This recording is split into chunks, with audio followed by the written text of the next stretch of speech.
I started my professional career as a social worker.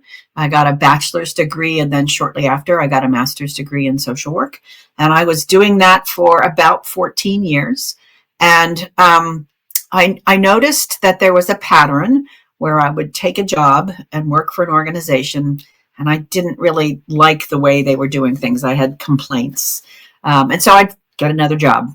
And that happened again, and it happened again. And I think maybe like the fourth time that happened was like a light bulb moment. This is not the right career for me. That's really the problem. It's not the organizations, it's me. And so as a result of that, I decided that I would go back to school and get a different degree.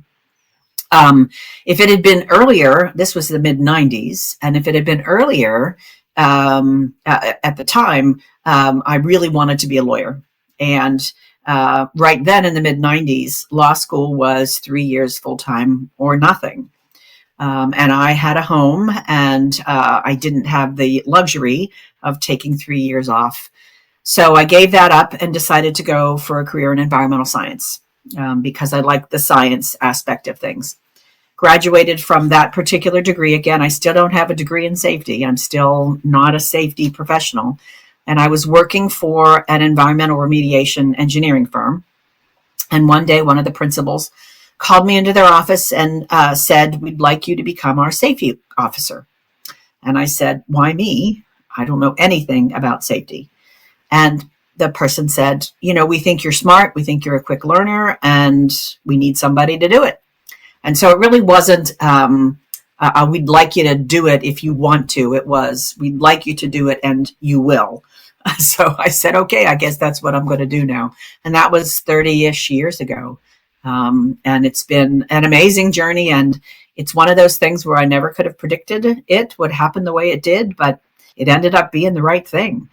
So somehow I ended up in the right place at the right time. And 30 years later, I'm incredibly proud and happy to have been in the profession, and it happened. So it's not uncommon. I think many people, in fact, the American Society of Safety Professionals has 36,000-ish members, and more than half of them did not enter occupational safety and health in the traditional way, where they got an undergraduate degree in safety and then became safety professionals.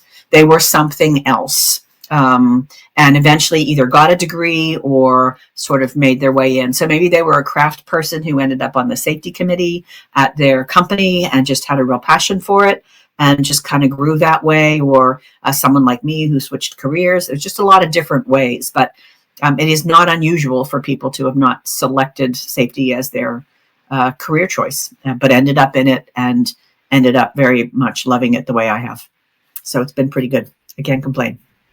Building on this, I would like to ask you, with over 30 years of experience in this field, what do you think has changed the most in how occupational safety and health is perceived and practiced within organizations? Well, in some respects, I'm not sure that we've made a lot of progress in how we're perceived in organizations. I think interestingly enough, the pandemic elevated us because suddenly our expertise was essential to keeping organizational doors open. But I still hear from a lot of my fellow professionals who feel like they're banging their head against the wall and maybe not being attention paid to. But I do think it's better in the past 30 years. I do think it's better. I don't think we're where we'd like to be. I think there are still some doors that are not open to us. I think there are still some organizations that see us as an afterthought or overhead and don't necessarily see our value. But I do think it's getting better. And I think we as a profession are starting to better understand how we bring value to an organization. And so in some respects, I think that's been the missing piece, that we never really quite grasped the way we have to demonstrate that value in the organization. And I think we're doing a better job at that. I think that has helped in many respects. So that's been my sort of long view of where we were and where we are now. I think we were much more, well, obviously I know we were much more compliance-based 30 years ago. this is the OSHA regulation in this country. Of course, this is the OSHA regulation, and this is what we'll do.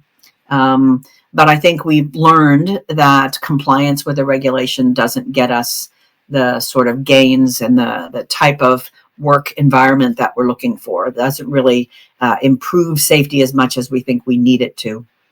And so I think, at least in the past 10, maybe even 15 years, we've moved away from that compliance model to more of a risk-based model, or a model that focuses on management systems as the way to achieve that sort of continuous improvement.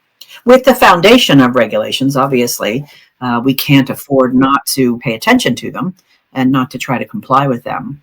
But I think a lot of organizations are recognizing that it is not going to get them to where they want to be if all they do is focus on how high the guardrail is and whether or not the fire extinguisher is charged, and some of those kind of minor nuances of a workplace area.